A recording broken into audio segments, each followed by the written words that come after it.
Chères Vélisiennes, chers Vélisiens, bonjour. Les températures commencent à redescendre. Revoici venu le moment de se remettre des petites vestes. Non, l'été n'est pas encore arrivé. Par contre, notre JT de la semaine, si. Allez, voici tout de suite les titres. Retour en images tout d'abord sur l'inauguration du nouvel hôtel de police municipal de Vélizy. Une petite interview ensuite de la présidente de région Valérie Pécresse sur les municipalités et leurs forces de police. Nous vous parlerons d'un nouvel événement culturel à Vélizy axé sur le développement durable, Alternatiba. Puis nous vous présenterons le programme de mai de l'Onde Théâtre Centre d'Art. Et enfin, nous refermerons ce journal par des images de la déconstruction de l'école Mermoz en 2010. Le nouveau commissariat de Vélizy, situé à la place de l'ancienne mairie et en face de la nouvelle, a été inauguré samedi dernier, le 5 mai. De nombreux Vélysiens et personnalités se sont déplacés pour venir visiter ce nouvel édifice où se côtoient en mutualisation police nationale et police municipale. Un projet qui aura tout de même coûté 1 350 000 €. Donc je vous propose de commencer et je vais commencer par donner la parole aux petits-enfants de Raymond Loisel.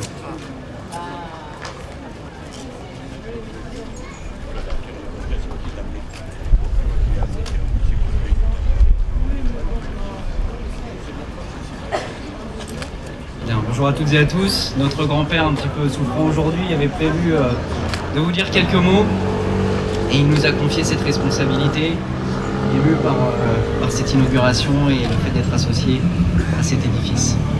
Monsieur le préfet des Yvelines, Madame la présidente de la Région Île-de-France, Mesdames et Messieurs les maires, Monsieur le maire de Vélizy-Villacoublay, Mesdames et Messieurs, et surtout, chère Valérie, cher Pascal, très chères Vélysiennes et Vélysiens.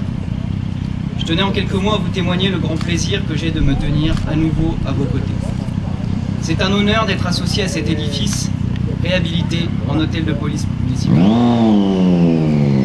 Monsieur le maire, vous avez su à cette occasion rendre sa jeunesse à cet emblème de notre ville et ainsi rappeler combien il est important de s'engager pour préserver et valoriser notre patrimoine et notre cadre de vie. Je suis plutôt un maire heureux d'avoir inauguré aujourd'hui cet hôtel de police pour plusieurs raisons. Déjà parce qu'en fait c'était un de nos patrimoines abandonnés et qui a retrouvé tout son éclat. Et quand on regarde les Vélysiens, les autorités, tout le monde trouve que c'est un beau bâtiment avec son architecture des années 1930 qui a retrouvé tout son éclat. Puis il y a même des détails, le paratonnerre qu'on avait oublié, qui est tout argenté. Donc ça c'est la première grande satisfaction. Et puis la deuxième, c'est d'honorer Raymond Loisel qui a été maire à l'époque pendant de 1970 à 2004. Au conseil municipal puis maire. Donc là c'est aussi un bel hommage puisqu'il a été maire, adjoint à la sécurité, adjoint à la vie associative, adjoint aux finances avec Robert Wagner. Et la satisfaction finale c'est de voir que pour la première fois on arrive à avoir une mutualisation totale de la police nationale, de la police municipale, d'un CSU qui permet de visualiser toutes les caméras du territoire, puisque c'est aussi un projet avec l'agglomération de Versailles-Grand Parc où on va regrouper toutes les images de Vélizy, de Viroflay, de Jouy, d'Éloge et de Buc. Donc là, voilà, une sécurité encore plus large et avec des locaux qui sont très agréables et qui donnent envie maintenant. Finalement, on avait un commissariat où il n'y avait plus aucun policier national qui voulait venir parce que c'était vétuste et dans un état encore pire que ce qu'on peut en voir de temps en temps dans les journaux. Et là aujourd'hui, ils ont tous envie de venir là et la boutade c'était, même la direction ne voudrait pas de venir là parce que c'est des équipements et on a retrouvé les 5 mètres sous plafond, donc des bureaux avec très lumineux qui donnent sur le parc, qui donnent sur l'hôtel de ville. Et donc mutualiser, police nationale, police municipale et des salles de réunion aussi pour les agents de la ville. Donc là on va pouvoir aussi être plus à l'aise et avoir aussi pour toute la formation continue des agents de l'hôtel de ville. J'ai une salle de formation qui sera à demeure équipée et on n'aura plus besoin de bricoler avec les services de l'informatique de la ville pour installer une salle à chaque fois qu'il y a une demande de formation. Donc là, un outil pour la ville, un outil pour les habitants, pour leur sécurité, et puis un patrimoine qui redonne son éclat à Vélizy. Je pense que c'est magnifique. C'est magnifique pour plein de raisons. D'abord parce que les Vélisiens sont extrêmement attachés à cet ancien hôtel de ville qui est un peu voilà, la maison historique de Vélizy. Et c'était vraiment dommage qu'elle soit fermée. C'était vraiment dommage que ce bâtiment ne soit pas, j'allais dire, un cœur de ville au même titre que l'hôtel de ville. Ensuite, c'est unique. La police nationale avec la police municipale, c'est unique. Et pour une fois, à nouveau, Vélizy montre la voie de ce qu'il faut faire et de ce qu'il faudrait faire partout, c'est-à-dire faire travailler ensemble le national et le local. Et puis, parce que c'est très beau.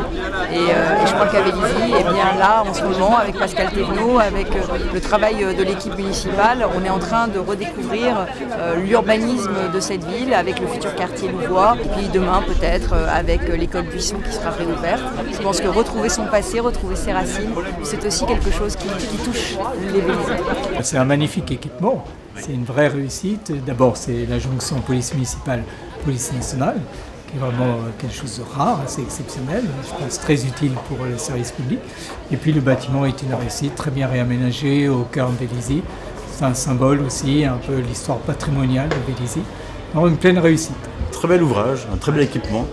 Et donc je pense que ceux qui vont travailler là vont être très bien, ils vont pouvoir faire un travail exceptionnel pour les Véliziens, mais également pour les communes des alentours qui signeront la convention pour le mur d'image et pour la télésurveillance dans le centre de sécurité urbaine. Donc très bien. Viroflay s'associe donc à ce projet. Alors on s'associe doublement, dans le sens où on sera relié, les caméras seront reliées ici, donc les quelques caméras du reflet seront quasi 24/24 en fait en visu direct ici, et en fait on s'associe autrement par la mutualisation progressive de notre police municipale de Viroflay avec celle de Vélizy. Donc en fait c'est des opérations qui se font un peu maintenant dans les Yvelines, mais en fait là ici dans le Versailles Grand Parc c'est le premier cas de mutualisation de police municipale. Donc on est associés en direct, donc c'est une très bonne chose, et je pense que nos concitoyens attendent aussi de notre côté de pouvoir avoir un service qui peut coûter un peu moins cher mais on s'attend plus efficace. C'est un magnifique outil de travail. Nous quittons un espace prévu pour 10 policiers. Nous sommes aujourd'hui 28 au service.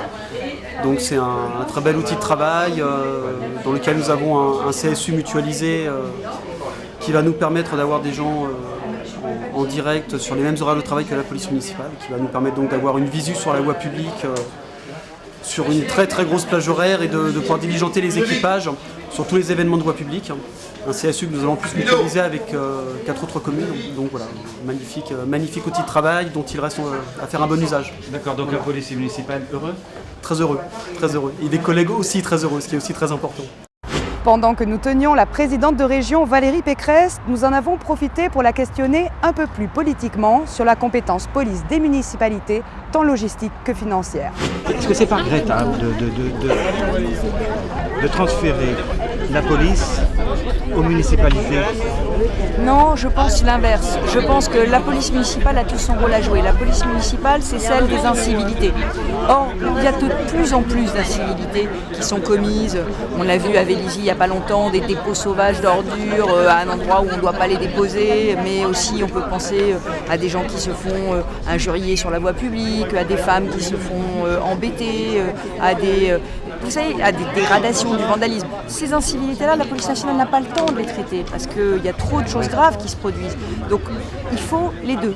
Il faut de la police municipale pour justement la tranquillité publique, la salubrité de la ville, et puis en lien avec la police municipale pour, dès que quelque chose de grave se produit, eh bien la réponse soit extrêmement ferme et extrêmement rapide. Si on fait faire à la police municipale, à la police nationale des choses qui relèvent de la police municipale, alors quand il se passe quelque chose de grave, la réponse sera moins rapide et elle sera moins efficace. Vraiment, je pense que les deux sont complémentaires. Je pense que c'est une très bonne chose aujourd'hui d'avoir singulièrement gonflé les effectifs de police municipale. Vous savez aussi que le problème de la Grande Couronne, c'est les cambriolages. Et la prévention des cambriolages, c'est la police municipale. D'accord, parce que en ce moment, l'État est en train de réduire gravement les budgets des communes. Donc en même temps, elles doivent assurer la sécurité. Comment on peut s'en sortir? Ça c'est vrai, et ça c'est ce que je reproche à l'État, c'est que l'État transfère des compétences aux communes.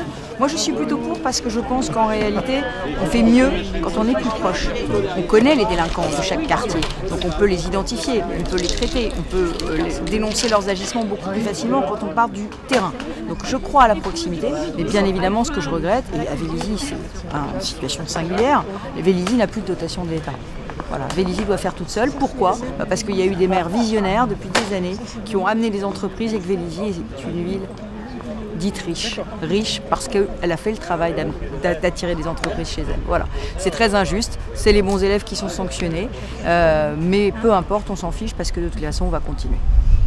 Alternatiba, événements culturels et festifs sur le développement durable, arrive à Vélizy. Le village des alternatives se tiendra dans la ville le dimanche 3 juin de 14h à 20h. L'association vélizienne Bon Appétit nous explique les tenants et aboutissants de ce nouveau rendez-vous. Alternatiba, c'est un mouvement de citoyens qui s'est mis en ordre suite à la COP21, donc en 2015. Ce sont des citoyens qui ont dit voilà, les mesures qui sont prises ne sont pas suffisantes. Donc il faut sensibiliser plus largement que juste les dirigeants des pays, et il faut aller directement vers les citoyens qui sont à l'origine des pollutions et qui ont donc les moyens eux-mêmes de mettre en place des changements dans leur façon de vivre qui vont permettre de limiter le réchauffement climatique. L'événement est un village qui sera organisé donc à proximité de la station de tram mairie de Vélizy, qui va se dérouler de 14h à 20h le dimanche 3 juin. On a convié une quinzaine d'associations qui vont venir avec des ateliers créatifs à proposer aux visiteurs qui pourront par eux-mêmes manipuler et faire des petites choses du quotidien qui changent leur impact sur la pollution atmosphérique et donc sur le réchauffement climatique. Ce sera tout à fait festif parce qu'effectivement dans Alternatiba, l'idée est qu'il faut que l'avenir soit un plaisir. Et du coup, d'où la fête, d'où le vélo qui est un vecteur de lien et de création collective. Alors du coup, la création collective, le symbole dans Alternatiba, c'est la quadriplette. Donc c'est un vélo à 4 personnes, donc forcément, à 4, on va plus loin. On va pas plus vite, on va pas forcément plus vite, mais en tout cas, on va plus loin. Et c'est le but. On aura des concerts, ça va débuter à 14h jusqu'à 20h le soir. Donc on a Batakuda, donc c'est une animation de rue avec des percussions. On a une conteuse qui viendra pendant une bonne demi-heure nous délivrer des contes pour les enfants comme pour les adultes. Ensuite, on a de la danse. Un club de country de Chaville qui va venir faire une démonstration et ensuite faire participer le public avec des danses et des chorégraphies simples pour que le public puisse les reproduire. Avant-dernier concert, un pop quartet, donc ce sont des instruments à cordes qui jouent de la musique un peu moderne, donc qu'on n'a pas forcément l'habitude d'entendre sous cette forme. Et le dernier concert de 19h à 20h, concert de clôture avec un groupe qui s'appelle Zéphyr, qui est un peu plus rock. Ensuite, en termes d'animation, on aura des associations qui vont venir nous faire des démonstrations et parler de leurs associations. Donc on aura le CCFD, Artisans du Monde, les AMAP, l'ALEC qui est l'agence pour l'énergie et le climat de Saint-Quentin-en-Yvelines. Zéro déchet. Et nous en profitons pour dire qu'à partir du mois de septembre à Vélizy, nous ferons partie d'un défi famille zéro déchet qui va se faire sur plusieurs communes. Et nous sommes aussi à la recherche de familles qui seraient désireuses d'y participer et de bénévoles pour nous aider à organiser. Comme atelier, qu'est-ce qu'il y a ? Il y a des choses toutes bêtes qui sont de fabriquer ses propres produits ménagers, de consommer du bio et surtout du local. Donc évidemment, on réduit l'impact sur la production de CO2. Et là, c'est mon côté président d'association d'AMAP de Vélizy, Bon Appétit, qui parle. Puisque on est à Vélizy, on est 60 familles quand même qui sommes déjà dans cette dynamique-là. Sur Versailles, c'est une centaine de familles. Donc on voit bien que déjà, on a un impact important sur la production de CO2. Il y aura une grainothèque, donc un atelier d'échange de graines. Donc on demande aux visiteurs qui viendront de venir avec leurs propres graines de manière à faire des échanges sur place. Il y a aussi le Sun Lab qui va s'installer bientôt à l'ancien commissariat de Vélizy. Ce sont des propositions pour faire des fabrications de tout type, des réparations. Et là, en l'occurrence, cet atelier sera un atelier construction de nichoirs. La Vélorution, c'est un événement qui va partir de la place d'Armes du château de Versailles, qui va arriver en haut de la côte de Chaville, au niveau de l'Orée-du-Bois. À cet endroit-là, un rendez-vous est donné aux familles de Vélizy, pour ensuite défiler dans Vélizy à vélo, tous ensemble, et arriver à 18 h sur le festival, et dans une grande ambiance festive, donc avec un concert, etc., jusqu'à 20 h. Pour ce mois de mai, l'Onde de Théâtre Centre d'Art vous propose 3 rendez-vous. En premier, un spectacle de danse qui revisite du flamenco. En second, un quintet d'instruments à vent reprenant du Bach. Et enfin, en troisième, un théâtre musical tiré du roman de science-fiction Solaris.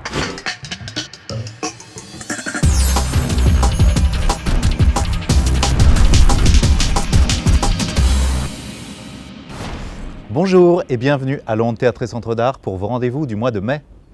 Le 15 mai, nous irons en Espagne avec le danseur Israël Galvan et sa Fiesta qui réinvente complètement le flamenco entre tradition et modernité. Le Sévillan vous fera vibrer par sa danse hors du commun, accompagné de son groupe de danseurs et de musiciens d'une grande intensité.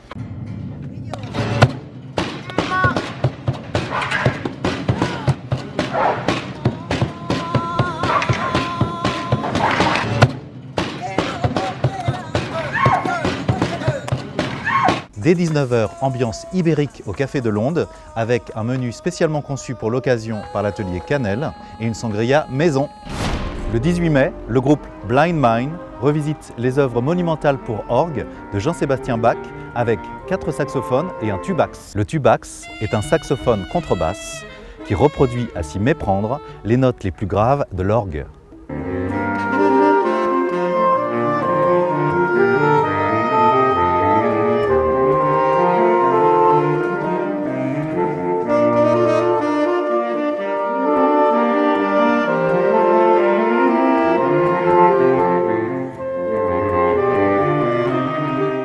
Avec cet instrument insolite, le groupe Blind Man renouvelle les toccatas, les fugues et autres adagios d'une manière complètement exaltante et renouvelée. Une station orbitale se pose sur Solaris, une planète mystérieuse où se sont déroulés d'étranges événements. Un cosmonaute spécialisé en psychologie y est envoyé en mission et il y fait une rencontre très surprenante. Elle l'adapte sur le mode du théâtre musical avec 5 comédiens musiciens allemands les 24 et 25 mai. Dernier temps fort au Centre d'Art de Londres avec l'exposition Kodomo no Kuni. Le commissaire Vincent Romani invite le Japon à Vélizy-Villacoublay, des espaces de jeu dans l'espace public. Un projet en partenariat avec le Centre d'Art La Maréchalerie à Versailles et le FRAC Grand Large Hauts-de-France à Dunkerque. Le 5 mai 1965 est inauguré le parc pour enfants Kodomo no Kuni dans la banlieue de Tokyo. L'occasion pour le pays de se tourner vers l'avenir et d'oublier les destructions de la Seconde Guerre mondiale. Dès lors, les aires de jeu ont commencé à se multiplier dans tout le pays, laissant place au sourire et au ludique. Dans la rue traversante, Vincent Romani propose une traversée dans l'histoire des formes de l'aire de jeu, avec notamment le Panel Tunnel de 1976, réalisé par Mitsuru Senda, le plus grand concepteur d'aires de jeu au Japon. Dans la galerie, ce sont de jeunes artistes français et japonais qui portent une attention particulière à la question de l'enfance et de la mémoire. L'occasion de découvrir le travail de Kohei Sasahara, présenté pour la première fois en France, et de se glisser sous son abri de parapluie oublié dans l'espace public.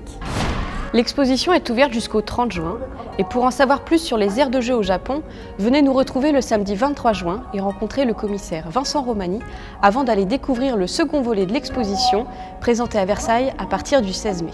L'exposition est ouverte jusqu'au 30 juin, et pour en savoir plus sur les aires de jeu au Japon, venez nous retrouver le samedi 23 juin et rencontrer le commissaire Vincent Romani avant d'aller découvrir le second volet de l'exposition, présenté à Versailles à partir du 16 mai. Enfin, comme lors des 2 précédentes éditions, nous refermons ce journal par une petite page d'histoire. Cette fois-ci, nous vous invitons à découvrir un reportage réalisé lors de la destruction de l'école Mermoz en juin 2010.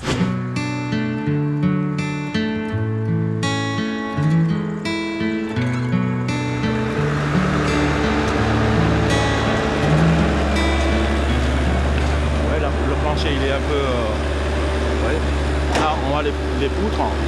Et entre les poutres, vous avez des coffrages en bois. Et il n'est pas tellement solide. Donc quand on met un truc qui fait un peu de poids, qui fait 800 kg, le plancher il bouge de partout.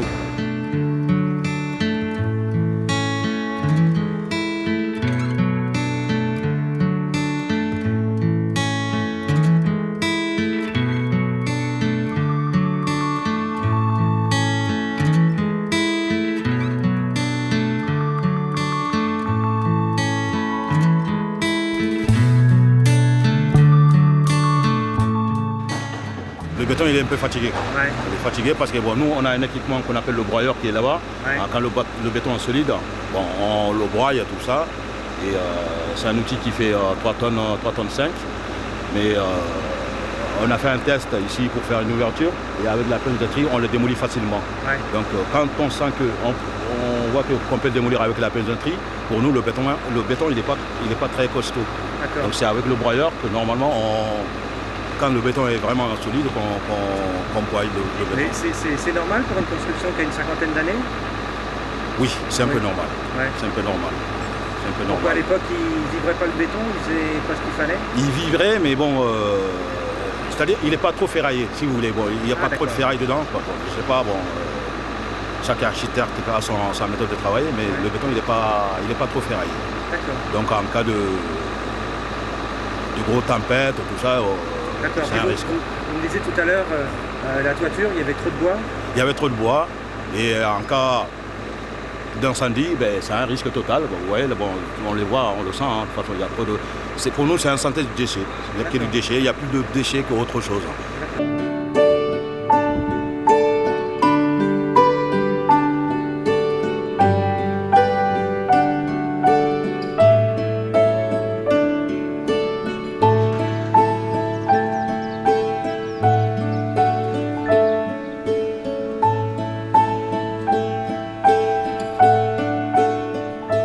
J'imagine que durant ce chantier, il y a des nostalgiques, des gens qui viennent voir ce qui se passe.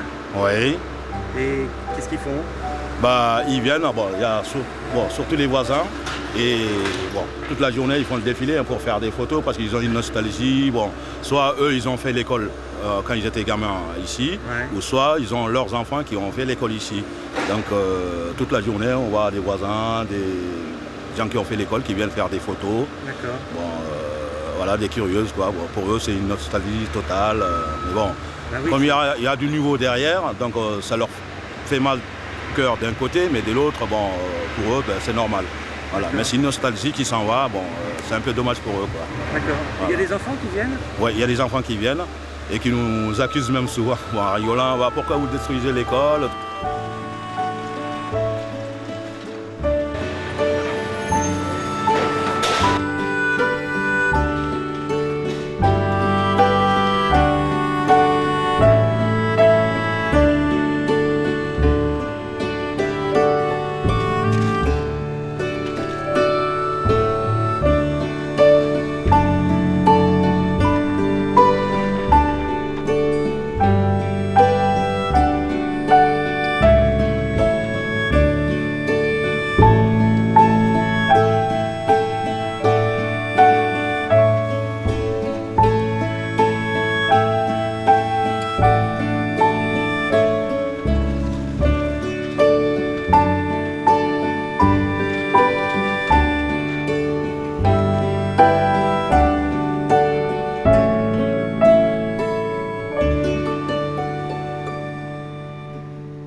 Les pages de ce JT se referment. Merci à vous d'avoir suivi votre actualité vélisienne hebdomadaire.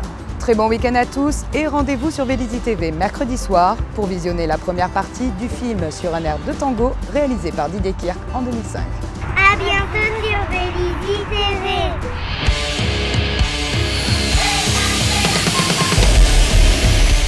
Vélizy TV, votre télé de proximité.